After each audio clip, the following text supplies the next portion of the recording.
राज ठाकरेंना भेटायला आलेला आहेत. काल पण तुम्ही यशवंत किल्लारांचा जो प्रचार झाला त्याच्यात तुम्ही आघाडीवर होतात. काय सांगाल, तुमची भेटीचं काय कारण आहे वगैरे? नाही, भेटीचं कारण एवढंच होतं की राजसाहेबांना मला भेटायचाच होता. मी युती झाल्यानंतर सुद्धा राजसाहेबांकडे एक दोनदा वेळ मागितलेली, पण ते काही कारणास्तव वेळ मिळाली नाही. परंतु आज मी राजसाहेबांना खास भेटायला आलो का, कारण ते सुद्धा आमचे एक प्रमुख नेते आहेत आणि कधी काळी आम्ही भारतीय विद्यार्थी सेनेसाठी काम करताना आमचे ते अध्यक्ष होते. म्हणून आम्ही त्यांना, आणि त्यांच्याबद्दल नेहमी आम्हाला आकर्षण होतं. राजसाहेबांबद्दल एक वेगळं आकर्षण आहे आमच्या मनात. ते मला प्रत्यक्ष भेटून आता आमचे उमेदवार आहेत त्यांच्यावर सुद्धा त्यांचा आशीर्वाद घेतला पाहिजे. त्या संदर्भात सुद्धा त्यांची वेळ घेऊन आज उद्या नवीन वर्षामध्ये सगळ्या उमेदवारांना त्यांचा आशीर्वाद घेण्यासाठी आम्ही येणार आहोत. दुसरं थोडीफार आम्हाला त्यांच्या सजेशन आणि त्यांचं मार्गदर्शन, ते त्यांनी मला 2-3 टिप्स दिल्या, त्या महत्त्वाच्या होत्या माझ्यासाठी. त्यासाठी खास म्हणून आलेलो, कारण आज पहिल्यांदा आम्ही दोन्ही पक्ष एवढ्या वर्षानंतर एकत्र परत लढतो आहे. तर आम्हाला सगळ्या सीट आम्हाला इकडच्या महत्त्वाच्या आहेत.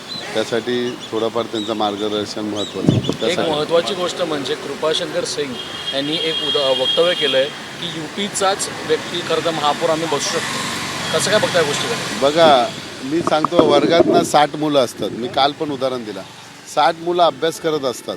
तो धब्बू असतो, तो पण बोलतो ना मी पहिलाच येणार. त्यातला हा उदाहरण आहे.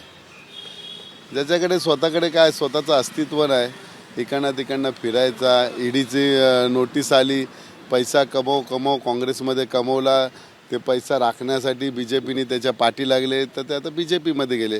उद्या BJPची सत्ता गेल्यानंतर दुसरा पक्ष आला आणि ते पाठी लागले तर हे कृपाशंकर त्या पक्षात जाते.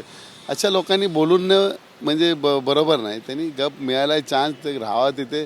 जी काय प्रॉपर्टी एवढ्या वर्षात कमवली आहे ती राखून ठेवावी, त्याचा उपभोग घ्यावा. बाकीच्या वक्तव्यामध्ये त्यांनी जाऊ नये. पण एकंदर तुम्हाला असं वाटतं का या सगळ्यामुळे मराठी आणि हिंदीचा वाद पुढे येताना दिसतोय आणि हा वाद घालण्याचा प्रयत्न होतो? नाही, बघा, हे राजकारण्यांचं कामच आहेत. काय राजकारणी आहेत ना, त्यांना भांडणं लावणं. आता हिंदू मुस्लिम भांडणं होत नाही तर इतर भाषांमध्ये वाद लावायचं, म्हणजे हिंदी मराठी. आम्ही कधी आमच्याकडे, मला वाटतं आम्ही सगळेजण जे काही धंदे आहेत बहुतेक आपले UP लोकांचे आहेत, तिथे आमची मराठी माणसं जाऊन त्यांच्याकडनं कडधान्य असतील, बटाटे असतील, कांदे असतील, हे विकत घेतातच ना.